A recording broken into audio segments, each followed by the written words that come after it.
CUT 2026 का exam निकाल के अपनी ड्रीम यूनिवर्सिटी के ड्रीम कोर्स में जाना चाहते हो तो उसके लिए जरूरत है कि यार कैसे हम लोग तैयारी करें। तो आज मैं आप सभी को बताने वाला हूं वो 5 मास्टर प्रो टिप्स जिनको अगर आप लोगों ने यूज कर लिया तो एग्जाम के अंदर आप लोग बहुत अच्छा परफॉर्म करेंगे, साथ ही साथ अपना जो ड्रीम आपने देखा है ना उसको कंप्लीट करेंगे।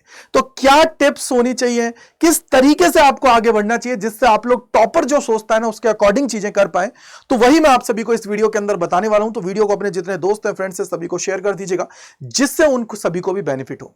सबसे इंपॉर्टेंट चीज है, मैंने आप लोगों के लिए एक मोटिवेशनल थीम रखा है। देखो क्या है, believe you can and you are halfway there. मतलब क्या हुआ कि सर जब तक मैं अपने ऊपर विश्वास नहीं करूंगा किसी भी चीज को लेके, तब तक ये मानिए कि चीजें नहीं होंगी। अगर आपने खुद ने सोच लिया, आपके दिमाग में ये चीज आ गई कि मैं कर सकता हूं या मैं कर सकती हूं और ये जो कॉलेज है इसका ये ड्रीम कोर्स है ना उसके अंदर मैं एडमिशन लेना चाहती हूं या चाहता हूं, तो ये मानिए आपने आधी लड़ाई को जीत लिया है। और जब आधी लड़ाई आप लोगों ने जीत लिया तो फिर उसके बाद में तो आधी आप लोग पढ़ाई करके भी जीत जाओगे। लेकिन पहले अपने अंदर विश्वास करने की जरूरत है, अपने आप को बनाने की जरूरत है कि कैसे आप लोग आगे बढ़ पाओगे। तो इसके लिए आज मैं आप लोगों को complete strategy plus action plan बताने वाला हूं कि किस तरीके से आप लोग चीजों को इंप्लीमेंट करें जिससे आप सभी को सक्सेस मिले। विदाउट सक्सेस कुछ नहीं है यार। आप ये मान के चलिए लाइफ के अंदर आप सभी को तभी लोग आपकी बात को सुनेंगे जब आप लोग सक्सेसफुल होंगे, कुछ कर रहे होंगे, कुछ सोच रहे होंगे, तभी। अदरवाइज आपको कोई नहीं पूछने वाला है भाई। आप सीधा सिंपल एक चीज मान के चलिए कि आप लोगों को कोई नहीं पूछेगा, आप सिर्फ एक जगह बैठे रहोगे और कुछ नहीं है। इसलिए अभी से ही मेहनत करने की जरूरत है, अपना ड्रीम कंप्लीट करने की जरूरत है, अच्छा प्लेसमेंट लेके अच्छी नौकरी करने की जरूरत है। वो सारी चीजें कब मिलेंगी जब आप लोग अच्छे से अभी प्रिपरेशन करेंगे। तो प्रिपरेशन की बात आ गई तो मैं थोड़ा सा आपको बता देता हूं कि अड्डा 24/7 के ऊपर आप सभी को पता है कि यहां पे उड़ाने आजादी आप लोगों के लिए सेल चल रही है जिसके अंदर आप लोगों को 47% का ऑफ मिल रहा है हमारे सारे प्रीमियम बैचेस के ऊपर। तो आप लोग Y485 जो ये कूपन कोड है इसको लगा के अपने भाई के साथ एनरोल कर सकते हो। आप लोगों को पूरे साल मेंटोर करने वाला हूं, अच्छे से सारी चीजें पढ़ाने वाला हूं और आप लोगों को आपके ड्रीम तक पहुंचाने वाला हूं। तो जाके एनरोल कर लीजिएगा। अब मैं आप सभी को बताने वाला हूं कि यहां पे ओवरव्यू आज का क्या है कि what is CUET, why is matter for the admission, exam pattern, sections कितने होते हैं, टॉपर्स क्या अप्रोच रखता है और माइंडसेट क्या होना चाहिए, किस तरीके से सारी चीजें होनी चाहिए। तो सबसे पहले अगर मैं यहां पे बताऊं थोड़ा सा आपको कि सीयूईटी क्या है, तो सीयूईटी बेसिकली आपको पता है एक ऐसा एग्जाम है, एक ऐसी अपॉर्चुनिटी है जिसके द्वारा आप लोग अच्छा स्कोर करके, पहले आपको पता है 2022 से पहले क्या होता था कि बहुत बड़े जो ये इंस्टीट्यूट्स होते थे, चाहे दिल्ली यूनिवर्सिटी, बीएचयू हुआ, जामिया, जेएनयू, जितने भी बड़े होते थे, उनके अंदर एडमिशन लेने के लिए क्लास 12 के मार्क्स के बेसिस पर होता था और भैया कट ऑफ 99.99% तक जा रही है तो सीबीएसई वाले सारे लोग बैठ जाते थे। उसके अलावा जो स्टेट टॉपर होता था वो बेचारा एडमिशन नहीं ले पाता था। तो इसी को ध्यान में रखते हुए गवर्नमेंट ने क्या किया, एक इक्वल अपॉर्चुनिटीज, एक इक्वल मंच बना दिया कि यार सीयूटी एग्जाम दो और अपना जो ड्रीम कोर्स है, ड्रीम जो आपने सोचा है उसको कंप्लीट करो। तो इसके लिए सीयूटी एग्जाम को इंट्रोड्यूस किया गया। दूसरी चीज क्यों मैटर करता है, क्योंकि देश की जितनी भी टॉप सेंट्रल लेवल यूनिवर्सिटीज हैं, डीम्ड हैं, प्राइवेट हैं, स्टेट हैं, और इसके अलावा जो तुम्हारा आप ये मान के चलिए कि और भी अदर इंस्टीट्यूशन है जैसे आईसीएआर और ये भी सीयूटी के थ्रू एडमिशन ले रहे हैं, तो कहीं ना कहीं यहां पे इंपॉर्टेंस इंक्रीज होती है। सीयूटी का एग्जाम आप लोग दोगे तब जाके आप लोग इनके अंदर एडमिशन ले पाओगे। अब बारी आ गई सर टिप्स क्या क्या है। पहली टिप्स सबसे important, know the syllabus and pattern. भैया सिलेबस के बारे में पता होना चाहिए, क्या सिलेबस है। सिलेबस कहां से मिलेगा, सीयूटी की ऑफिशियल वेबसाइट पे जाओ, वहां पे उसको चेक करो और चेक करके आप देखो कि क्या क्या चीजें हैं, किस तरीके से। वैसे जो न्यू एनसीईआरटी है उसके अकॉर्डिंग ही आप लोगों का सिलेबस है, तो उसको जाके एक बार देख लीजिएगा।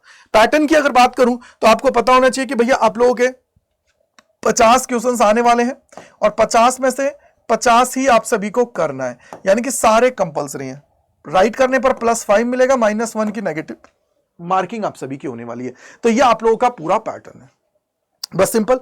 3 सेक्शंस होते हैं, language section, domain section, third होता है जीएटी। तो लैंग्वेज, डोमेन और जीएटी में से आपको अपनी मनमाफिक सब्जेक्ट्स हैं वो चुनने होते हैं। लेकिन याद रखना, अगर देश की टॉप यूनिवर्सिटीज में जाना चाहते हो तो क्लास 12th के जो सब्जेक्ट्स हैं, जो लैंग्वेज और डोमेन्स की अगर मैं बात करूं, वही आप लोगों ने दिए हुए होने चाहिए किसके अंदर, सीयूटी के अंदर। और minimum 1 language plus 3 domain plus 1 GAT ले लेना, आप सारी यूनिवर्सिटीज के लिए एलिजिबल हो जाएंगे। तो ये मैंने आपको एक्स्ट्रा बात बता दी।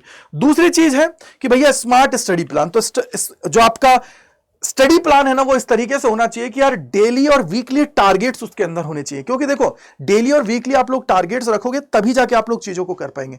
अगर मैं ये सोचूंगा कि सर लास्ट मोमेंट पे जाके पढ़ लूंगा, कुछ नहीं होगा भाई, टाइम वेस्ट होगा, कुछ नहीं होगा।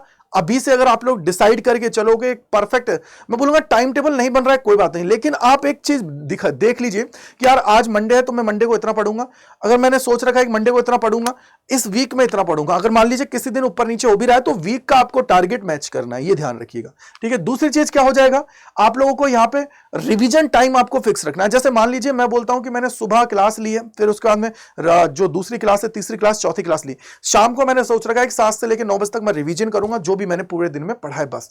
तो ये फिक्स टाइम हो गया। दूसरी चीज, आप लोग स्कूल और प्लस सीयूटी की प्रिपरेशन है, ये दोनों को एक साथ लेके चलना है, बैलेंस करके चलनी है, क्योंकि देखो कहीं ना कहीं सीयूटी में आप लोग ऑब्जेक्टिव पेपर की तैयारी करते हो, ऑब्जेक्टिव सवाल आते हैं, और वहीं बोर्ड की बात करोगे तो आपके सब्जेक्टिव आते हैं। तो अगर दोनों चीजों को एक साथ करके चलोगे तो आप लोगों का बोर्ड की प्रिपरेशन भी हो जाएगी, प्लस सीयूटी की प्रिपरेशन हो जाएगी। तो अभी से ही आप लोगों को उसके अंदर लगना पड़ेगा, तब जाके सिलेक्शन होगा। आगे अगर हम लोग बात करें, थर्ड जो है वो ये है कि भैया मॉक टेस्ट एंड पीवाईक्यूज। देखो एक बार जब आपका सिलेबस हो गया ना, बस फिर ठीक है, फिर आपको रेगुलरली उसका रिवाइज करना है। रिवाइज करने के बाद में क्या करना है, फिर आप लोगों को सिर्फ और सिर्फ मॉक टेस्ट के ऊपर आ जाना है, मॉक टेस्ट और पीवाईक्यूज। जितने ज्यादा मॉक टेस्ट लगाओगे, जितने ज्यादा पीवाईक्यूज करोगे, पीवाईक्यूज करने से आपका 40 से 50% सिलेबस है वो तो कंप्लीट, जो है ना, जो पुराना पैटर्न है वो रिपीट होता है, ये आपको पता है, तो वो तो 40 से 50% तो आपका वहां से कवर हो गया। फिर आप लोग जो मॉक टेस्ट लगा रहे हो, तो इससे क्या होता है कि आपको पता लग जाता है कि यार किस टाइप के सवाल आ सकते हैं, किस वैरायटी के आएंगे, उसका आपको पता लग जाएगा। दूसरी चीज, मॉक टेस्ट लगाने से आपको एक और आइडिया लगता है कि यार मेरी वीकनेस क्या है, मेरा स्ट्रॉन्ग पॉइंट कौन सा है। वीकनेस मतलब मैं किस टॉपिक को गलत कर रहा हूं बार बार से, मैं तो उसको मैं अलग से नोट डाउन कर रहा हूं, चीजें कर रहा हूं। प्रीवियस ईयर के सवाल मेरे को लगाने, क्योंकि प्रीवियस ईयर इंपॉर्टेंट होता है, और अपनी मिस्टेक्स है उनको एनालाइज करना है, एनालिसिस उसका करना है, और टाइम मैनेजमेंट आप सभी को करना है। इसलिए जरूरत क्या होती है, मॉक टेस्ट की जरूरत होती है। इसके बाद में आप लोग देखोगे कि भैया रिवीजन स्ट्रेटेजीज आप सभी के पास होनी चाहिए। देखो यार रिवीजन इंपॉर्टेंट है, अब ये मत सोचना कि सर मैं तो पूरा बुक है उसको रिवाइज करूंगा, नहीं भाई। मॉक टेस्ट जब आप लोग लगा रहे हो ना, तो मॉक टेस्ट लगाने पर एक चीज दिमाग में बिठा लो कि सर जो चीज मेरे से गलत हो रही है मैं उसको रिवाइज करूंगा, क्योंकि बाकी तो सही तुम करके आए हो, तो रिवीजन हो ही रहा है। या फ्लैश कार्ड्स हैं, शॉर्ट नोट्स हैं, उनके थ्रू रिवीजन कर सकते हो, फॉर्मूलाज हैं, फैक्ट्स हैं, उनका रिवाइज कर सकते हो। इसके अलावा मान लो कि जो तुमने गलतियां की हैं, तो उन गलतियों को रिवीजन करो बार बार सी में, देखो कि यार जो मिस्टेक बुक आपने बनाई है अलग से नोटबुक, उसको आप लोग रिवाइज करो कि मेरे से यहां यहां गलतियां हुई हैं यार, तो इन गलतियों को मैं दूर करूंगा, इनको अवॉइड करूंगा। तो उसके लिए जरूरत क्या है, जरूरत है सिर्फ रिवीजन अच्छे से करने की। तो ये 4 स्ट्रेटेजीज है। 5वीं जो है ना वो है सेल्फ, जो आप लोगों को ये मान लीजिए मोटिवेटेड बोल दूं मैं, या फिर बोलूंगा कि स्टे हेल्दी एंड मोटिवेटेड। तो आप देखो हो सकता है आप लोगों का स्कोर कम आए, पहले मॉक में, दूसरे में कम आए, तीसरे में कम आए, चौथे में कम आए, लेकिन आप ये दिमाग में बिठा लीजिए कि यार मॉक टेस्ट में कम स्कोर आ रहा है, तो उसमें आपको ये देखना है कि गलतियां कहां हो रही हैं, वो इंपॉर्टेंट है। ऐसा नहीं कि सर वहां पे सोच रहे हैं कि यार मेरे से तो कुछ ही नहीं हो रहा है, मैं क्या करूंगा, किस तरीके से, नहीं, आपको अपनी गलतियों पर काम करना है, ठीक है। दूसरी चीज, आप लोग ये मानिए कि स्ट्रेस नहीं लेना है पढ़ाई का, आराम से मजे से पढ़ना है जिससे आपका काम हो, और जो नेगेटिव थॉट्स होते हैं, नेगेटिव चीजें होती हैं, उनसे दूर रहना है। स्टे आपको पॉजिटिव रहना, अच्छा खाना खाना है, साथ ही साथ आप लोग अच्छे से स्लीप करना है। ऐसा नहीं कि सर बस उल्लुओं की तरह बैठे हुए, भैया 1 दिन की बात नहीं है, 2 दिन की बात नहीं है, पूरी जर्नी है 6-7 महीने की, वो आपको कंप्लीट करनी है। तो इसके लिए पहले से ही अपने आप को बनाते हुए चलने की जरूरत है। तो ये आप लोग का बोनस टिप्स की बात कर लेता हूं, वो मैंने यहां पे आपके लिए रखा हुआ है कि यार एनसीईआरटी और सेलेक्टेड रेफरेंस बुक आप लोगों को लेके चलना है। दूसरी अर्ली, चाहे ऑफलाइन लो, चाहे ऑनलाइन कोचिंग लो, चाहे यूट्यूब चैनल से पढ़ो, लेकिन आपको पढ़ना है। और जो आप लोग ये मानते हो ना कि मैं बोलता हूं सर बहुत सारे मटेरियल उठा के लिया, उससे अवॉइड होना है, उससे दूर जाना है, सिर्फ फोकस करना है क्वालिटी कंटेंट पे। भैया सीयूटी में यह आने वाला है, इसी को मुझे पढ़ना है। ऐसा नहीं कि बस लिया है 25-30 बुक, भैया उससे नहीं होगा सिलेक्शन। सिलेक्शन होता है तब जब हम लोग अच्छा करते हैं, और अच्छा कब होगा, जब हम लोग एक चीज को पढ़ते हैं, एग्जाम ओरिएंटेड जाते हैं, तब जाके हमारा सिलेक्शन होता है, अदरवाइज नहीं होता है। तो फोकस करना है सिर्फ और सिर्फ एग्जाम ओरिएंटेड, एग्जाम जो आपका मटेरियल है उस पर, ठीक है। तो ये आप लोगों के लिए काम आ गई। अब बात यहां पे आप लोगों को लास्ट जो 3 महीने ना लास्ट का, उसका अच्छे से प्लान करना है, रिवीजन करना है, मॉक टेस्ट लगाने हैं, रिवीजन करना है, और उसके बाद में स्पीड आपको देखनी है कि यार मेरी इंप्रूव करनी है, कि पहले मैं 5 सवाल कर रहा था 1 घंटे में, अब 50 करने हैं, 2, उसको कैसे मेरे को इंप्रूव करना है। एक्यूरेसी है, क्वेश्चंस जो आप लोगों के, मैं बोलूंगा कि सिलेक्शन जो स्ट्रेटेजी है, देखो आपको पता है पेपर के अंदर भी सवाल छोड़ने पड़ते हैं कुछ, पहले जब अप्रोच में आप लोग कर रहे हो सॉल्व, दूसरे में, तीसरे अटेम्प्ट में उसको सॉल्व करना है। तो ये भी आप लोगों को करना है, और अपनी प्रिपरेशन पे बिलीव करना है, कॉन्फिडेंट आप लोगों को रहना है, तो ये ध्यान रख लीजिए। इसके बाद में मैं अगेन कहूंगा कि अगर कोई डाउट है, कोई परेशानी है और आपको अपने भाई के साथ रहना है, क्योंकि देखो सीयूटी की जर्नी एक दिन की नहीं है, पूरे साल भर की है, तो उसके लिए आप लोग इस टेलीग्राम को चैनल को ज्वाइन कर लीजिए, जिससे मैं आपको हर जगह गाइड कर पाऊं, हर जगह पढ़ा पाऊं, चीजें करा पाऊं, क्योंकि कहीं ना कहीं सिलेक्शन तभी होता है जब आपको सारी चीजों के बारे में पता होता है, राइट। इसके अलावा आपको अगेन, अगर आप चाहते हो कि हमारे साथ अच्छे से पढ़ना, तैयारी करना, तो उसके लिए Y485 कूपन कोड है, इसको लगा के आप लोग एनरोल कर सकते हो हमारे साथ, हमारे बैचेस के अंदर, और अपनी तैयारी है उसको कर सकते हो। अभी आप लोगों के लिए मैंने आपको बता ही दिया था कि उड़ाने आजादी आप सभी के लिए चल रही है, एक देश एक वादा, सिलेक्शन का इरादा, 47% ऑफ आप सभी को मिल रहा है प्रीमियम बैचेस के ऊपर। जाओ एनरोल कर लो यूजिंग द कोड Y485, जिससे आप लोग सिलेक्शन की तरफ आगे बढ़ पाओ। कोई डाउट है gajendra.kumar@247.com पे मेल कर सकते हो। उसके अलावा एक डिस्क्रिप्शन बॉक्स में आप सभी को गूगल फॉर्म दे रखा होगा, उसको फिल कर दीजिएगा। डायरेक्ट लिंक भी आपको प्रोवाइडेड है, उस पर क्लिक करेंगे आप बैच तक पहुंच जाएंगे और बैच को एनरोल कर लेंगे। ये आपको थोड़ा सा ध्यान रखने की जरूरत है। अब आपको कैसे एनरोल करना है मैं फटाफट से एक बार बता देता हूं। तो देखो, सबसे पहले आपको क्या करना है, यहां पे अड्डा 24/7 पे जाना है। अड्डा 24/7 पे जाओगे बेटा जी, देखो ये रहा, पहले लिंक पे क्लिक करना है, ऑल कोर्सेज पे जाना है, यूजी एंड पीजी पे जाना है। देखो, साइंस, कॉमर्स, आर्ट्स, जिस भी स्ट्रीम के उस पे चले जाना।